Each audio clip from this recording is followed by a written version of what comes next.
അപ്പോൾ body and mind dialogues and pranayama and meditation എന്ന് പറയുന്ന വർക്ക്ഷോപ്പ് തുടങ്ങുകയാണ്. നമ്മളൊരു ചെറിയ ഗ്രൂപ്പാണ് ഇതിന് ഒത്തുകൂടിയിരിക്കുന്നത്. ഒരുപക്ഷെ നമ്മുടെ ഒരു സ്വാർത്ഥതയാണ് സ്വാമിയെ പോലെ ഒരാളിനെ പിടിച്ച് ഇത്രയും ഒരു ചെറിയ ഗ്രൂപ്പിനകത്ത് കൊണ്ടുവന്നിട്ട് ഇങ്ങനെ ഒരു നടത്തുക, ഒരു പ്രോഗ്രാം നടത്തുക എന്നുള്ളത്. പക്ഷേ അത് ഇപ്പോൾ ഇരിക്കുന്നതല്ല ഓഡിയൻസ്. ഇത് വാട്സപ്പിലൂടെയും ഫേസ്ബുക്കിലൂടെയും സ്കൂൾ ശാന്തിയുടെ സൈറ്റിലൂടെയൊക്കെ കുറേ ആളുകളിൽ എത്തിക്കാൻ പറ്റും എന്നും ഈ തോട്ട്സ് കൺസർവ് ചെയ്യാൻ പറ്റുമെന്നുള്ള ഒരു മോഹമുണ്ട് ഇത് നടത്തുമ്പോൾ. അപ്പോൾ അങ്ങനെയാണ്. അപ്പം ഇത്രയും ഒരു സമയം ഇത് നടത്തുന്നത് നമ്മുടെ സ്കൂൾ ശാന്തിയുടെ തന്നെയാണ്. പക്ഷേ വാളാനിക്കാട് ഫാമിലി ട്രസ്റ്റും വിദ്യാധിരാജ ഇൻ്റർനാഷണൽ, ചട്ടമ്പിസ്വാമി ആർക്കൈവും ഒക്കെ ഇതിനോട് സഹകരിക്കുന്നുണ്ട്. അവരുടെയൊക്കെ ഒരു മനസ്സോടെയാണ് ഈ പ്രോഗ്രാം നടക്കുന്നത്. അപ്പം സ്വീഡനിൽ നിന്ന് വന്ന് വളരെ കുറച്ച് സമയം ഇവിടെ ഇന്ത്യയിൽ ഉണ്ടായിരിക്കുന്ന ഒരു സമയത്ത് ഞങ്ങളുടെ ഈ ഇത്രയും സമയം സ്പെൻഡ് ചെയ്യാൻ തയ്യാറായതിന് ഞാൻ ആദ്യം നന്ദി പറയുന്നു. പിന്നെ നമുക്കൊരു അനുഗ്രഹമാണ് ഈ കിട്ടിയിരിക്കുന്നത്. കാരണം ഇത്രയും അടുത്ത് നമ്മളിവിടെ വളരെ ക്ലോസ്ഡ് ആയിട്ടുള്ള ഒരു എൻവയൺമെൻറ്റിൽ സ്വാമിയെ കിട്ടുക എന്ന് പറയുന്ന ഒരു ഭാഗ്യമാണ്. അപ്പോൾ ഞാൻ സ്വാമിയെ തുടങ്ങാൻ വേണ്ടി ആവശ്യപ്പെടുന്നു. അപ്പോൾ നമുക്ക് അല്പം ഒന്ന് പ്രാക്ടീസ് ചെയ്ത് പോയാൽ മതി. അപ്പോൾ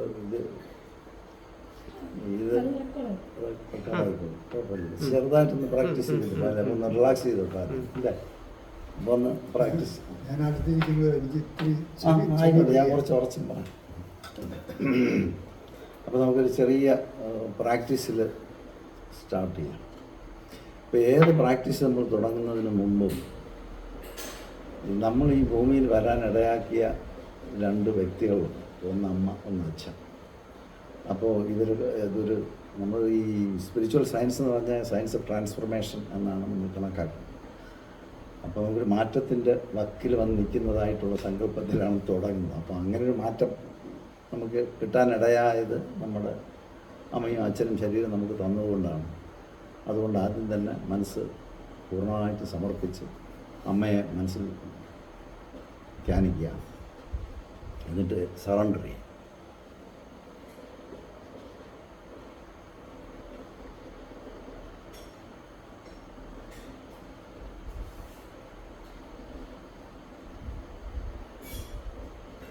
എല്ലാ ഗ്രാറ്റിറ്റ്യൂഡും മനസ്സുകൊണ്ട് പറയുക.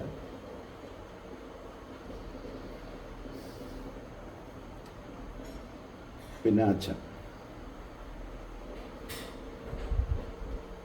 എല്ലാ ഗ്രാറ്റിറ്റ്യൂഡും നമുക്ക് ഈ ബോഡി തന്നതിനുള്ള എല്ലാ ഗ്രാറ്റിറ്റ്യൂഡും അച്ഛനെന്ന് പറയുന്ന ആ ഫിഗറിലേക്ക് സമർപ്പിക്കുക.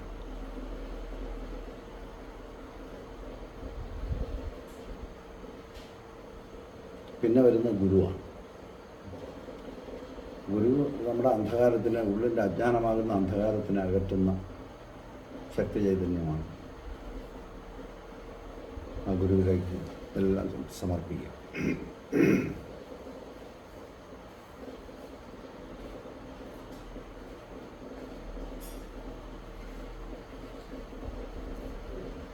പിന്നെ ഈ പ്രകൃതിയെ ഉണ്ടാക്കി നിലനിർത്തി അത് വിഡ്രോ ചെയ്യുന്ന ഈശ്വരൻ എന്ന് പറയുന്ന സുപ്രീം ഇൻ്റലിജൻസിന് സമർപ്പിക്കുക.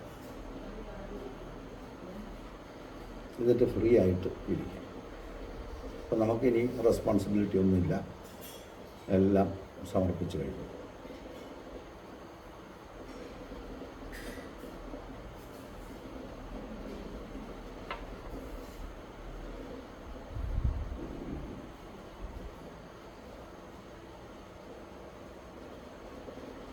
ദീർഘമായിട്ടൊരു ശ്വാസം എടുത്ത് വിട്ട് റിലാക്സ് ചെയ്യുക.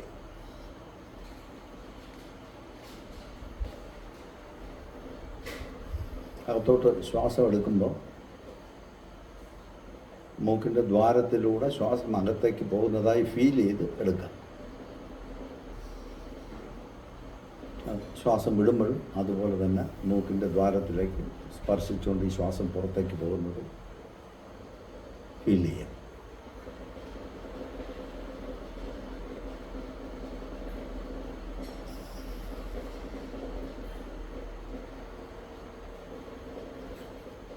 ഈ പുറത്തുനിന്ന് എടുക്കുന്ന ശ്വാസം ശ്വാസകോശത്തിൽ ചെന്നിട്ട് അവിടെയുള്ള ചെറിയ ചെറിയ കാപ്പിലറീസിലൂടെ ഇത് കടന്ന് ഹൃദയത്തിലെത്തി ഹൃദയത്തിൽ നിന്ന് ശരീരത്തിൻ്റെ എല്ലാ കോശങ്ങളിലേക്കും പോയി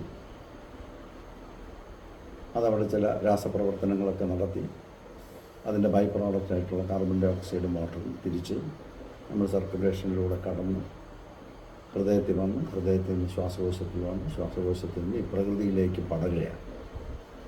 ആ പ്രകൃതിയിലേക്ക് പടരുന്ന ഈ കാർബൺ ഡൈ ഓക്സൈഡ് ജന്തുലോകത്തിലല്ല സസ്യജാലങ്ങൾ സ്വീകരിച്ചിട്ട് അവർ നമുക്ക് വേണ്ടുന്ന ആഹാരം പ്രിപ്പയർ ചെയ്ത് ഈ കാർബൺ ഡൈ ഓക്സൈഡ് എടുത്തിട്ടാണ് ഈ ആഹാരം പ്രിപ്പയർ ചെയ്തിട്ട് അത് ഫലമൂലാദികളായിട്ട് നമുക്ക് തിരിച്ചു തരിക.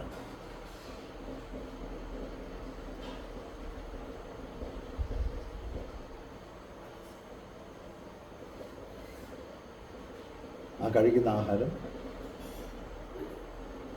സ്റ്റൊമക്കിൽ വന്ന് രാസപ്രവർത്തനങ്ങളെല്ലാം കഴിഞ്ഞ് അത് ഹൃദയത്തിലേക്ക് രക്തധമനികളിലൂടെ എത്തി അവിടെ നിന്ന് ശരീരത്തിൻ്റെ എല്ലാ കോശങ്ങളിലേക്കും എത്തിക്കുക. അങ്ങനെ സെല്ലിനകത്തിരിക്കുന്ന ചില ഓർഗനൽസ് മൈറ്റോകോൺട്രിയ എന്നൊക്കെ പറയും, അതിത് സ്വീകരിച്ചിട്ട് അവിടെ വെച്ച് ഒരു ഓക്സിഡേഷൻ പ്രോസസ്സ് നടക്കുക. അതിൻ്റെ ഫലമായിട്ട് ഊർജം ഉൽപ്പാദിപ്പിക്കപ്പെടുക. ബൈ പ്രോഡക്റ്റായിട്ട് നേരത്തെ പറഞ്ഞതുപോലെ കാർബൺ ഡൈ ഓക്സൈഡും വാട്ടറും ഉണ്ടാകാം, അത് പുറത്തേക്ക് വരാം. ഇങ്ങനെ നമ്മളൊരു സിംബയോട്ടിക് റിലേഷൻഷിപ്പിലാണ് ഇവിടെ നിലനിൽക്കുന്നത്. തനിച്ച് നമുക്ക് നിലനിൽക്കാൻ സാധ്യമേ അല്ല. അങ്ങനെ ഓരോ ശ്വാസത്തിലൂടെയും പ്രകൃതി നമ്മുടെ ഉള്ളിലേക്ക് കടന്നു കയറുകയും നമ്മുടെ എല്ലാ കോശങ്ങളിലും അത് പടർന്നിട്ട് നമ്മളിലുള്ള ബാക്കി പുറത്തേക്ക് വിടാനുള്ളതിനെ മൊത്തത്തിൽ അവിടെ നിന്നെടുത്ത് പ്രകൃതിയിലേക്ക് കൊടുക്കുകയും പ്രകൃതി അത് സ്വീകരിക്കുകയും ചെയ്തിട്ട് നമുക്ക് വേണ്ടുന്ന ആഹാരമെല്ലാം ഉത്പാദിപ്പിച്ച് തരുന്ന ഒരു വലിയ റിലേഷൻഷിപ്പിലാണ് നമ്മൾ നിൽക്കുന്നത്. ഇതിനെയാണ് ഈശ്വര കാരുണ്യം എന്ന് പറയുന്നത്. ഇതില്ലെങ്കിൽ നിലനിൽപ്പില്ല.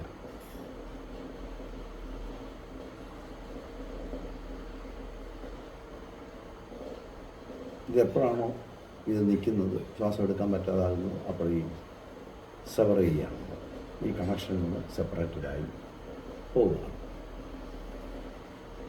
ഇങ്ങനെ നമുക്ക് ഊർജ്ജം ഉൽപ്പാദിപ്പിക്കപ്പെട്ട് നമ്മളിവിടെ നിലനിൽക്കുന്നത് എന്തോ കുറേ കർമ്മങ്ങൾ ചെയ്യാനാണ്. ആ കർമ്മങ്ങളുടെ ബേസ് കിടക്കുന്നത് നമ്മുടെ ഇൻസ്പിറേഷനിലാണ്. അൺഫുൾഫിൽഡായിട്ടുള്ള തോട്ടുകളിലൂടെയാണ് ഇത് മനസ്സിനെ പ്രവർത്തിപ്പിക്കുന്നത്. ആ മനസ്സിലുണ്ടാകുന്ന തോട്ട് അവിടെ നിന്ന് വളരെ ഡീപ്പർ സബ് കോൺഷ്യസ് തലത്തിൽ നിന്ന് അത് മുകളിലേക്ക് വന്ന് കോൺഷ്യസ് ലെവലിലേക്ക് വന്നിട്ട് ആ തോട്ട് ഒരു ആക്ഷൻ്റെ ഫോമിലേക്ക് നമ്മുടെ കർമ്മേന്ദ്രിയങ്ങളെല്ലാം മൂവ് ചെയ്യിപ്പിച്ച് പ്രവർത്തനോന്മുഖമാക്കുകയാണ്. അങ്ങനെ നമ്മൾ പ്രകൃതിയുമായിട്ട് സംവദിക്കുക.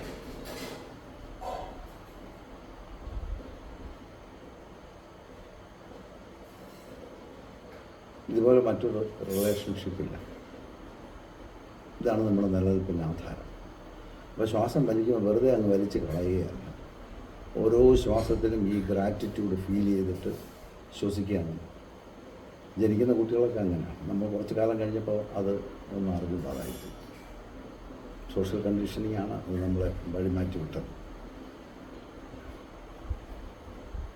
അതുകൊണ്ട് നമ്മൾ തിരിച്ച് ആ പഴയ സ്ഥലത്തേക്ക് പോകാനുള്ള ഒരു പരിശ്രമമായിട്ടാണ് ഈ പ്രാക്ടീസിനെ കാണേണ്ടത്. പ്രാണായാമം എന്ന് പറയുന്ന control of prana, control of the vital force എന്നാണ് അതിന് ട്രാൻസ്ലേഷൻ പറയാൻ പറ്റും. അപ്പോൾ ശരീരത്തിൻ്റെ ഓരോ സെല്ലും ഉൽപ്പാദിപ്പിക്കപ്പെടുന്ന ഈ വൈറ്റൽ എനർജി കൊണ്ടാണ് നമ്മളിവിടെ നിൽക്കുന്നതും. ആ ഗ്രാറ്റിറ്റ്യൂഡോടുകൂടി ഈ പ്രകൃതിയെ നമിച്ച് സർവ്വതും സമർപ്പിച്ച് അത് ഫീൽ ചെയ്യാൻ തുടങ്ങുന്ന സ്ഥലത്താണ് ഈ പ്രാണായാമം ആരംഭിക്കുന്നത്. അകത്തോട്ടെടുക്കുന്ന ശ്വാസത്തിന് പൂരകം എന്ന് പറയും സംസ്കൃതത്തിൽ. പുറത്തേക്ക് വിടുന്നതിന് രേചകം എന്ന്. അകത്തൊരു ചെറിയ എടുത്തു കഴിഞ്ഞ് വിടുന്നതിന് മുമ്പായിട്ടൊരു ചെറിയ ഗ്യാപ്പ് ഉണ്ടാകും. ആ ഗ്യാപ്പിന് കുംഭകം എന്ന് പറയും, ഇൻറ്റേർണൽ റീറ്റൻഷൻ. വിട്ട് കഴിഞ്ഞിട്ട് എടുക്കുന്നതിന് മുമ്പ് മറ്റൊരു ചെറിയ ഗ്യാപ്പ് ഉണ്ടാകും. ആ ഗ്യാപ്പിന് എക്സ്റ്റേണൽ റീറ്റൻഷൻ അല്ലെങ്കിൽ ബഹിർകുംഭകം അല്ലെങ്കിൽ ബാഹ്യകുംഭകം. ഇതാണ് ആ പ്രോസസ്സ്. ഇതാണ് ലൈഫിൻ്റെ ബേസ്.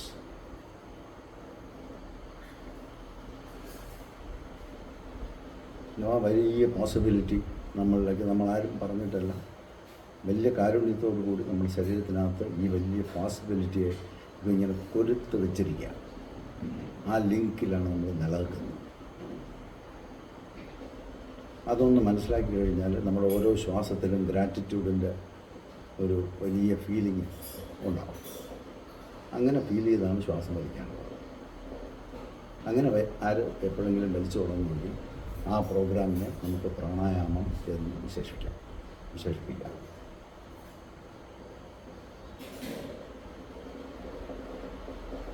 Conscious breathing.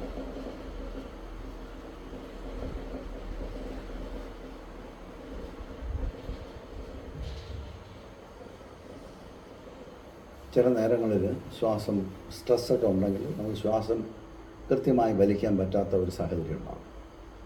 സ്ട്രെസ്സ് വരുമ്പോൾ നമ്മൾ ഡിഫെൻസീവ് അല്ലെങ്കിൽ ഒരു അഫെൻസീവ് മോഡിലേക്ക്, ഈ രണ്ട് മോഡിലേക്കും പോകും. ഫൈറ്ററിൻ്റെ മോഡിലേക്ക്, അല്ലെങ്കിൽ ഫൈറ്റ് ചെയ്ത് ജയിക്കാൻ പറ്റില്ല എന്ന് പറയുകയാണെങ്കിൽ ഓടി രക്ഷപ്പെടാനുള്ള മോഡിലേക്ക് നമ്മൾ മാറും. സ്ട്രെസ്സ് ചെയ്യുന്ന ഒരു കാര്യമാണ്. ആ ഫൈറ്ററിൻ്റെ മോഡിലേക്ക് എപ്പോഴാവുമോ അപ്പോൾ നമ്മൾ നാഭി അകത്തോട്ട് വലിച്ചു പിടിക്കും. ഈ ഡയഫ്രം താഴ്ന്നു വരുമ്പോഴാണ് വയർ പുറത്തേക്ക് വരുന്നത്. ഈ ഇൻ്റർകോസ്റ്റൽ മസിൽസ് കോൺട്രാക്ട് ചെയ്യുമ്പോഴാണ് ഈ ഡയഫ്രം അതിൻ്റെ പൊസിഷനിൽ മാറുന്നത്. അങ്ങനെ ശ്വാസം അകത്തിട്ട് കയറുമ്പോൾ ഈ ഡയഫ്രം താഴേക്ക് താഴ്ന്നു വരികയും ചെസ്റ്റ് ക്യാവിറ്റി എക്സ്പാൻഡ് ചെയ്യുകയും അവിടുത്തെ വോളിയം കൂടുന്നത് കൊണ്ട് എയർ പ്രഷർ കൂടുകയും ചെയ്യും. അപ്പോൾ പുറത്തുള്ള എയർ പ്രഷർ കൂടിയതായതുകൊണ്ട് അവിടെ നിന്ന് എയർ ശ്വാസകോശത്തിലേക്ക് ഇടിച്ച് കയറും. എന്നിട്ട് ഡയഫ്രം പഴയ പൂർവ്വസ്ഥിതിയിലേക്ക് മാറുമ്പോൾ അവിടുത്തെ പ്രഷർ കൂടും, അറ്റ്മോസ്ഫിയറിക് പ്രഷർ കുറയും, അപ്പോൾ ശ്വാസം പുറത്തേക്ക് ഇറങ്ങിപ്പോകും. ഇത് നമ്മൾ ചെയ്യുന്ന ഒരു കാര്യമാണ്. നമ്മൾ എംബഡഡായിട്ട് ഇൻ്റലിജൻസ് ചെയ്തു വെച്ചിരിക്കുന്ന ഒരു കാര്യം. നമ്മൾ വലിയ ആളുകളാണെന്നൊക്കെ നമ്മൾ ധരിച്ച് നമുക്ക് എന്ത് വേണമെങ്കിലും കാണിക്കാം. പക്ഷേ ഈ കാണിക്കുന്നതിൻ്റെ അടിസ്ഥാനം എന്ന് പറയുന്ന ഈ ബ്രീതിങ് പ്രോസസ്സ് നമ്മുടെ കൺട്രോളിലല്ല. അതെപ്പോഴാണോ നമുക്ക് മനസ്സിലാകുന്നത് അപ്പോൾ നമ്മൾ സറണ്ടർ ചെയ്യാൻ തുടങ്ങും.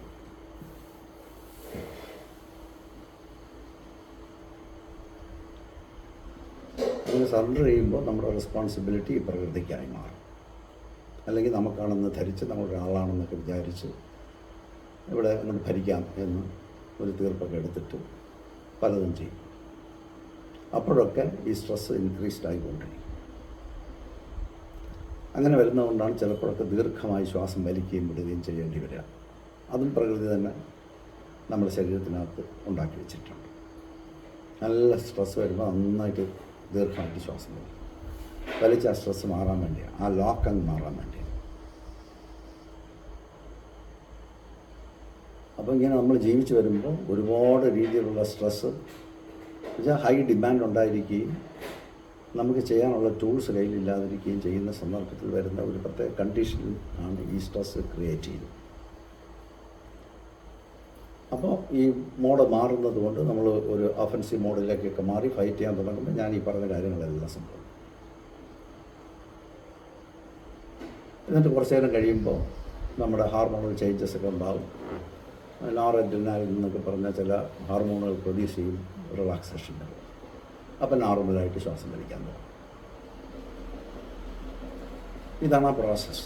ഈ പ്രോസസ്സ് ഞാൻ നേരത്തെ പറഞ്ഞതുപോലെ ഈശ്വര കാരുണ്യം കൊണ്ട് മാത്രം നടക്കുന്ന ഒരു കാര്യമാണ്. എന്നുവെച്ചാൽ ഈ പരമമായ ചൈതന്യം ഈ പ്രകൃതിയിൽ ഈ ജൈവരാശികളെ നിലനിർത്തുന്നതിൻ്റെ ബേസിൽ ഇങ്ങനൊരു പ്രോഗ്രാം ചെയ്തു വെച്ചിരിക്കുക. അത് കണ്ടില്ല എന്ന് പറയും. സ്പിരിച്വലായിട്ടുള്ള അന്വേഷണം എന്ന് വെച്ചാൽ ഡീപ്പായിട്ടുള്ള ഡീപ്പ് നോയിങ്ങിനെയാണ് സ്പിരിച്വാലിറ്റി എന്ന് പറയുന്നത്. അങ്ങനെ ഡീപ്പായിട്ട് നമ്മൾ നോക്കുമ്പോൾ നമുക്കിത് കാണാം, ഗ്രാറ്റിറ്റ്യൂഡ് കാണാം. എന്തിനാണ് ഇങ്ങനെയൊക്കെ ചെയ്യുന്നതെന്ന് പറഞ്ഞാൽ നമുക്ക് ഇവിടെ ജീവിക്കാൻ നമുക്കൊരു സ്നേഹമുണ്ട്, ഡീപ്പായിട്ടുള്ള ഫീലിംഗ് ഉള്ള ജന്തുക്കളാണ് മനുഷ്യർ, എല്ലാ ജന്തുക്കളും. അപ്പോൾ ആ ഡീപ്പർ തലത്തിലേക്ക് നമുക്ക് ഇറങ്ങാനുള്ളൊരു പോസിബിലിറ്റി ഇതിനകത്തുണ്ട് ജീവിച്ചുകൊണ്ടിരിക്കുന്ന സന്ദർഭത്തിൽ തന്നെ.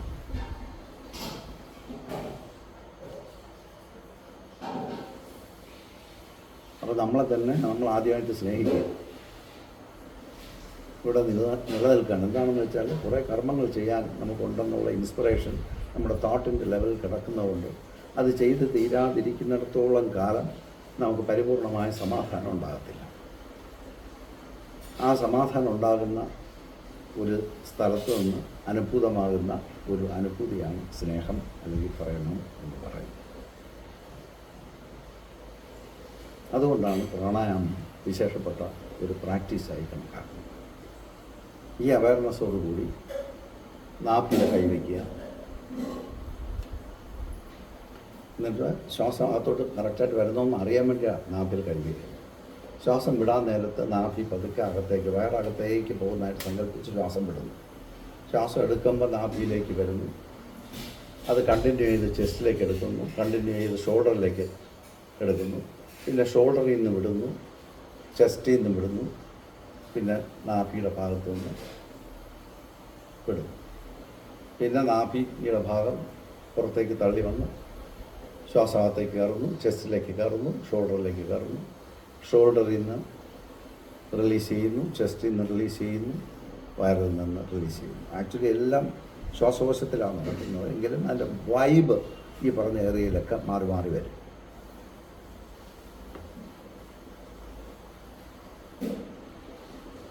ഇതാണ് പ്രോപ്പർ ബ്രീതിങ് എന്ന് പറയുന്നത്. ഇതിനൊരു പ്രാണായാമത്തിൻ്റെ പേരുണ്ട്, ആദ്യ മധ്യ അധമ പ്രാണായാമം എന്നാണ് ഇതിൻ്റെ പേര്. ആദ്യ മധ്യ അധമ പ്രാണായാമം.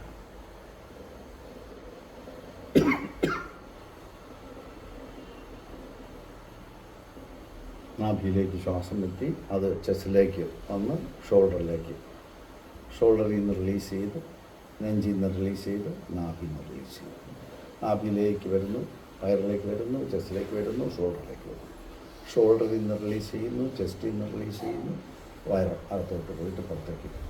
ഇങ്ങനെ നമ്മൾ ബ്രീത്ത് ചെയ്യാൻ തുടങ്ങുമ്പോൾ നമുക്ക് ആവശ്യത്തിനുള്ള ഓക്സിജൻ സപ്ലൈ കിട്ടും. ചിലപ്പോൾ ഹൈപ്പർ വെൻറ്റിലേഷൻ വന്നിരിക്കും. ഇങ്ങനെ തോന്നിക്കുകയാണെങ്കിൽ മൂക്കിൽ കൈ കൂടെ ഇങ്ങനെ പൊട്ടി വയ്ക്കുമ്പോൾ നമ്മൾ വിടുന്ന ശ്വാസത്തിന് തന്നെ 1-2 പ്രാവശ്യം അകത്തേക്ക് എടുക്കുമ്പോൾ അവിടുത്തെ കാർബൺ ഡൈ ഓക്സൈഡ് അകത്തേക്ക് ചെന്നിട്ട് ആ ഹൈപ്പർ വെൻറ്റിലേഷൻ എന്ന് മാറും. ഒരുപാട് ഹൈപ്പർ വെൻറ്റിലേറ്റ് ചെയ്യുന്നത് നല്ലതല്ല, ബ്രെയിനിൻ്റെ സെൽസിനെയൊക്കെ അത് ബുദ്ധിമുട്ടിലാകും. അപ്പോൾ ഇതാണ് ഫസ്റ്റ് കറക്ഷൻ, ആദ്യ മധ്യ അധമ പ്രാണായാമം.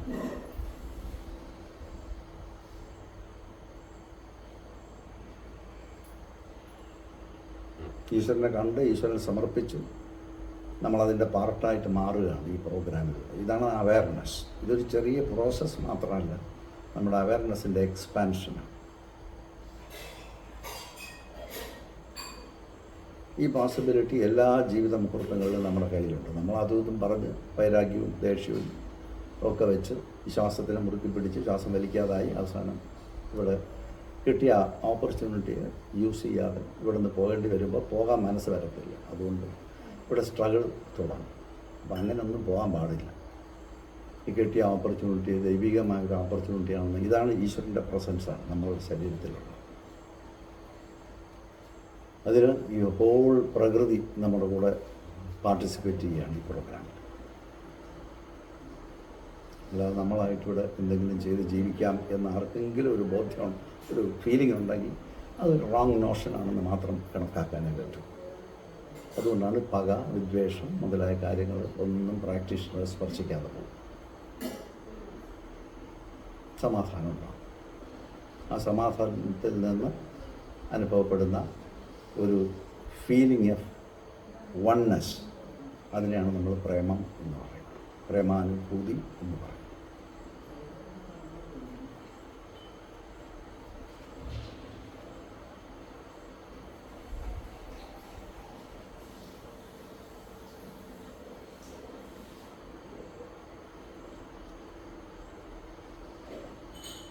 ഇങ്ങനെ നമ്മൾ ആ ബേസ് സെറ്റ് ചെയ്ത് കഴിഞ്ഞാൽ പിന്നെ ഒരു കാര്യം നമുക്ക് നോക്കാനുള്ളത്, നമ്മുടെ ഏത് മൂക്കിൽ കൂടെയാണ് ശ്വാസം കൂടുതലായിട്ട് പോകുന്നത്. അതിങ്ങനെ കൈവച്ചിട്ട് ശ്വാസത്തിനെ ശ്രദ്ധിച്ചാൽ, കയ്യിലേക്ക് വീഴുന്ന ശ്വാസത്തിൽ സ്പ്രെഡ് ചെയ്യുന്ന ശ്വാസത്തിലേക്ക് ശ്രദ്ധിച്ചാൽ അറിയാം ഏത് മൂക്കാണ് കൂടുതൽ ആക്റ്റീവായിരിക്കുന്നത്. ചിലപ്പോൾ ലെഫ്റ്റ് വെച്ച് നോക്കൂ, കൈ മൂക്കിൻ്റെ ഭാഗത്തേക്ക് വെച്ചിട്ടൊന്ന് നോക്കൂ, ശ്വാസം വിട്ട് നോക്കൂ, അപ്പോൾ അറിയാം ഇടത്തെ മൂക്കാണോ വലത്തെ മൂക്കാണോ കൂടുതൽ ആക്റ്റീവായിരിക്കും. ചിലപ്പോൾ രണ്ട് മൂക്ക് സമമായിട്ടും ആക്റ്റീവ് ആകാൻ സാധ്യതയുണ്ട്. അപ്പോൾ ഇടത്തെ മൂക്കാണ് ആക്റ്റീവായിരിക്കുന്നതെങ്കിൽ, ഇടത്തെ മൂക്ക് കൂടെയാണ് ശ്വാസം കൂടുതൽ വരികയും പോവുകയും ചെയ്യുന്നതെങ്കിൽ, അത് ഈ all India institute of medical സയൻസിൽ ഡൽഹിയിൽ റിസർച്ച് ചെയ്തിട്ടുള്ള PhD കിട്ടിയിട്ടുണ്ട്. അപ്പം റൈറ്റ് ബ്രെയിൻ ആക്റ്റീവായിരിക്കും എന്നാണ് അദ്ദേഹത്തിൻ്റെ റിസർച്ച്. റൈറ്റ് നോസിലൂടെ ശ്വാസം ധാരാളമായിട്ട് കയറി പോകുന്ന സന്ദർഭത്തിൽ ലെഫ്റ്റ് ബ്രെയിൻ ആക്റ്റീവായിരിക്കും എന്നാണ് റിസർച്ച്. അപ്പോൾ ലെഫ്റ്റ് ബ്രെയിൻ ആക്റ്റീവായിരിക്കുമ്പോൾ നമ്മൾ റാഷണലായിരിക്കും, വൈറ്റലായിരിക്കും. റൈറ്റ് ബ്രെയിൻ ആക്റ്റീവായിരിക്കുമ്പോൾ നമ്മൾ ഇമോഷണലായിരിക്കും, മെൻ്റലായിരിക്കും. ഇങ്ങനെ ഇമോഷണൽ റാഷണൽ ബാലൻസ് ഈ മൂക്കിൻ്റെ ഓപ്പണിങ്ങിനനുസരിച്ച് റീറെഗുലേറ്റ് ചെയ്തുകൊണ്ടിരിക്കും. ഇത് ഞാൻ നേരത്തെ പറഞ്ഞ ഈ സുപ്രീം ഇൻ്റലിജൻസ് ചെയ്യുന്ന ഒരു കാര്യമാണ്. കുറേ നേരം നമ്മൾ പല കാര്യങ്ങളും ചിന്തിച്ചുകൊണ്ടേയിരിക്കും, ഇമോഷൻസൊക്കെ വരും. അത് കഴിഞ്ഞാൽ പിന്നെ അങ്ങനെ ഇരുന്ന് ചിന്തിച്ചുകൊണ്ടിരിക്കാൻ പറ്റത്തില്ല, പിന്നെ എന്തെങ്കിലുമൊക്കെ ചെയ്തേ പറ്റത്തുള്ളൂ. ആ സന്ദർഭത്തിൽ നമ്മുടെ വലത്തെ നോസ്ട്രൽ കൂടുതൽ ആക്റ്റീവ് ആകുമ്പോൾ നമ്മുടെ ലെഫ്റ്റ് ബ്രെയിൻ ഹൈലി ആക്റ്റീവ് ആകും. അങ്ങനെ ആക്റ്റീവ് ആകുന്ന സമയത്ത് നമുക്ക് അവിടെ ഇരുന്ന് ഈ നേരത്തെ ചെയ്ത കാര്യങ്ങളൊന്നും ചെയ്യാൻ ഒക്കില്ല, എണ്ണിച്ച് പോയി എന്തെങ്കിലും ചെയ്യാൻ തോന്നി. അങ്ങനെ എണ്ണിച്ച് പോയിട്ട് കാര്യങ്ങൾ ചെയ്യും. ഇങ്ങനെ 1 മണിക്കൂർ, ഇതിനെക്കുറിച്ച് സ്റ്റഡീസുണ്ട്. ഇങ്ങനെ 1 മണിക്കൂർ ലെഫ്റ്റ് നോസ്ട്രൽ ഓണായിരിക്കും, പിന്നെ 1 മണിക്കൂർ റൈറ്റ് നോസ്ട്രൽ ഓണായിരിക്കും എന്നാണ് ജനറലായിട്ടുള്ള സ്റ്റഡീസ് പറയുന്നത്. പഴയ സ്വരയോഗം മുതലായ ശാസ്ത്രങ്ങളിൽ ഇതങ്ങനെ തന്നെ അവർ നോക്കിയിട്ടുണ്ട്. ഒരുപാട് പേരെ ടെസ്റ്റ് ചെയ്ത് അവർ എഴുതി വെച്ചിരിക്കുക. അപ്പോൾ ഇടത്തെ മൂക്ക് ആക്റ്റീവായിരിക്കുകയാണെന്ന് വെച്ചോളൂ ദീർഘനേരം, വെച്ചാൽ 1 മണിക്കൂറിൽ കൂടുതൽ ചില പ്രത്യേക സാഹചര്യങ്ങളിൽ അങ്ങനെ സംഭവിക്കാം. ഇടത്തെ മൂക്ക് വളരെ ഹൈലി ആക്റ്റീവായിരിക്കുകയാണ്, വലത്തെ മൂക്കിലൂടെ വലിയ ശ്വാസം ഓടുന്നില്ല എന്ന് വെച്ചാൽ അതിൻ്റെ അർത്ഥം നമ്മളിപ്പോൾ ഇമോഷണലായിട്ടിരിക്കുക, മെൻ്റലി എന്തോ ആക്റ്റീവായിരിക്കുക. ഇനി വലത്തെ മൂക്കാണ് ആക്റ്റീവായിരിക്കുന്നതെങ്കിൽ അപ്പോൾ നമ്മൾ റാഷണലായിട്ടാണ് ഇരിക്കുന്നത്. എന്തെങ്കിലും വിരുവിരാന്ന് വന്നുകൊണ്ടിരിക്കും, ഈ ഒരു ഹൈപ്പർ ആക്റ്റീവായിട്ട് വരാനുള്ള ടെൻഡൻസി നിൽക്കുക, ഗണിച്ചപ്പോൾ എന്തെങ്കിലും ചെയ്യണമെന്ന് തോന്നിച്ചു, അല്ലെങ്കിൽ റാഷണലായിരിക്കും. ഇതാണ് ആ സ്റ്റഡി. അപ്പോൾ അത് നമുക്കിങ്ങനെ മാറി മാറി വന്നാൽ നമ്മൾ ബാലൻസ്ഡാണ്. അല്ല ഒരിടത്ത് സ്റ്റക്കായി പോയാൽ നമുക്ക് ബാലൻസ് ഇല്ലാത്ത ഒരാളായിട്ട് മാറും. ചിലപ്പോൾ ഹൈലി ഇമോഷണലായിട്ട് നിൽക്കുക. അങ്ങനെ എന്നാൽ പിന്നെ കുറച്ച് കഴിയുമ്പോൾ ആളുകൾക്ക് മനസ്സിലാവും ഇയാൾ കുഴപ്പമാണ്, അടുത്തോട്ട് പോകണ്ടെന്നൊക്കെ ആളുകൾക്ക് തോന്നി. അല്ലെങ്കിൽ ആളുകൾ പറയും ഈ വേള ഹൈപ്പർ ആക്റ്റീവാണ്, ഈ വലിയ പ്രയാസമാണ് അയാൾക്ക് ഡീൽ ചെയ്യാൻ, അങ്ങനെ പറയും. അങ്ങനെ സമൂഹം തന്നെ നമ്മളെ ഒരു ബുദ്ധിമുട്ടിലേക്ക് നമ്മളാക്കുന്നതാണ്. സമൂഹം അത് റെസ്പോണ്ട് ചെയ്തിട്ട് നമ്മൾ ഒതുക്കിക്കളയും. ഇങ്ങനെയൊക്കെ സംഭവിക്കും. അപ്പോൾ ഇത് ഒരു കൊച്ചു കാര്യമല്ല, ഭയങ്കര ഡീപ്പായിട്ടുള്ളൊരു ശാസ്ത്രമാണ്. യോഗയിൽ ഇത് വളരെ ബേസിക്കലായിട്ട് പഠിച്ചിട്ടുണ്ട്, അടിസ്ഥാനപരമായ പഠനം ഇതിലൊക്കെ നടന്നിട്ടുണ്ട്. അപ്പോൾ അത് നമുക്ക് എങ്ങനെ നിൽക്കുന്നത് നമുക്ക് നോക്കിയിട്ട് ഇത് സ്റ്റക്കാണെങ്കിൽ ഇതിനെ മാറ്റാം. അതിനുള്ള ഒരു പ്രോഗ്രാമും അവർ ഡിസൈൻ ചെയ്തിട്ടുണ്ട്. ഈ പ്രോഗ്രാമിനാണ് ഈ നാഡി ശുദ്ധിക്രിയ എന്ന് പറയുന്നത്. ഓൾട്ടർനേറ്റ് നോസ്ട്രൽ ബ്രീത്തിങ്, നാഡി ശുദ്ധിക്രിയ, നാഡി ശുദ്ധിക്രിയ എന്നാണ് ഇതിനെ പറയുന്നത്. അപ്പോൾ നാഡി എന്ന് പറഞ്ഞാൽ ചാനൽ. എനിക്ക് ഈ 2 സ്റ്റേറ്റും ഉണ്ട്. അത് മാറി മാറി വരുന്നത്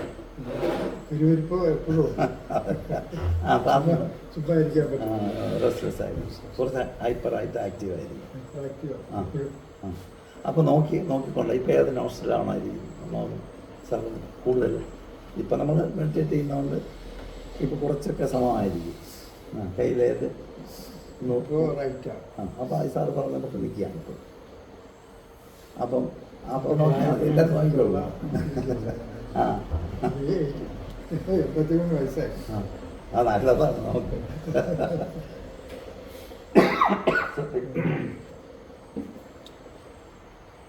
നല്ല രസമാണ് ഇത് പഠിക്കാൻ.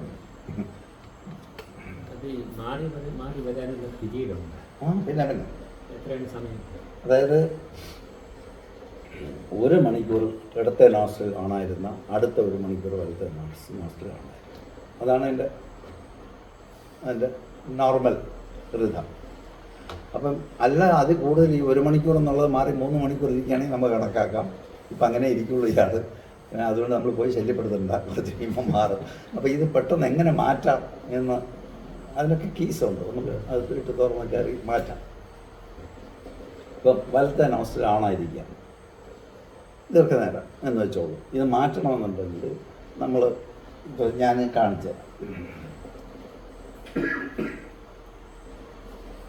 അവിടെ ഇരുന്ന് കാണുമ്പോൾ ഷീറ്റും ഇല്ല. ഇപ്പൊ നോക്കിക്കോളൂ, വലത്തെ അവസരം ആവണായിരിക്കുന്നതായിരിക്കും. ഓക്കെ. ആ വലത് സൈഡിലേക്ക് ചരിഞ്ഞ് ഇങ്ങനെ കിടക്കും. അല്ലെ കൈതാത്തിട്ടില്ല. ഇങ്ങനെ കിടന്നിട്ട് 3 മിനിറ്റ് കിടക്കുമ്പോൾ മറ്റു നഷ്ടമാവും. 3 മിനിറ്റിനകത്താവും. 3 മിനിറ്റൊന്നും എടുക്കില്ല, 1 മിനിറ്റിനകത്താവും. ഇനി അങ്ങനെ ഒന്നും കിടക്കാൻ പറ്റാത്ത സ്ഥലം ഇപ്പം റോഡിലൊക്കെ പോയി ഇങ്ങനെ കിടക്കാൻ പറ്റും. അപ്പം അതുകൊണ്ട് ഇങ്ങനെ ഇരിക്കുക. ഇതാണ് ഗാന്ധി ഇരിക്കുന്ന ഇരിക്കുക. ഗാന്ധിക്ക് ഈ പരിപാടിയാണ് ചെയ്യുന്നത്. ഇങ്ങനെ എപ്പോഴും ഇങ്ങനെ തലത്തോട്ട് ഇങ്ങനെ ലീൻ ചെയ്ത് തല അതിലേക്ക് ഷോൾഡറിലേക്ക് റെസ്റ്റ് ചെയ്യുന്നു. ഇതൊരു യോഗിക് പോസ്റ്റർ. ഈ പോസ്റ്റർ നമ്മളിങ്ങനെ ഇരുന്നാൽ ഈ പറഞ്ഞ പോലെ 1-1.5 മിനിറ്റിനകത്ത് റൈറ്റ് നോസ്റ്റിലാണ്. ഇനി അഥവാ റൈറ്റ് നോസ്റ്റിലാണ് കൂടുതലാണായിരിക്കുന്നത്, ഇപ്പം റൈറ്റാണ് നമ്മൾ പറഞ്ഞത്, ഇനി ലെഫ്റ്റാണ് കൂടുതൽ ആണായിരിക്കുന്നതെങ്കിൽ തിരിച്ച് ഇങ്ങനെ ഇരിക്കും. ഇതൊക്കെ പോസ്റ്റേഴ്സാണ്. അപ്പോൾ റൈറ്റ് നോസ്റ്റിൽ. അപ്പോൾ നമുക്ക് ആവശ്യത്തിന് നമ്മളെ കൺട്രോൾ ചെയ്യാൻ പറ്റും. ആരും അറിയേണ്ട കാര്യമൊന്നുമില്ല. ഇമോഷൻസ് കൂടുതൽ വരുമ്പോൾ ലെഫ്റ്റിലേക്ക് തരുന്നു. ലെഫ്റ്റിലോട്ട് ചരിഞ്ഞെങ്കിൽ പെട്ടെന്ന് കൺട്രോളായിരിക്കും. എനിക്ക് നമ്മൾ വഴക്കുണ്ടാക്കാൻ നിൽക്കണ്ട.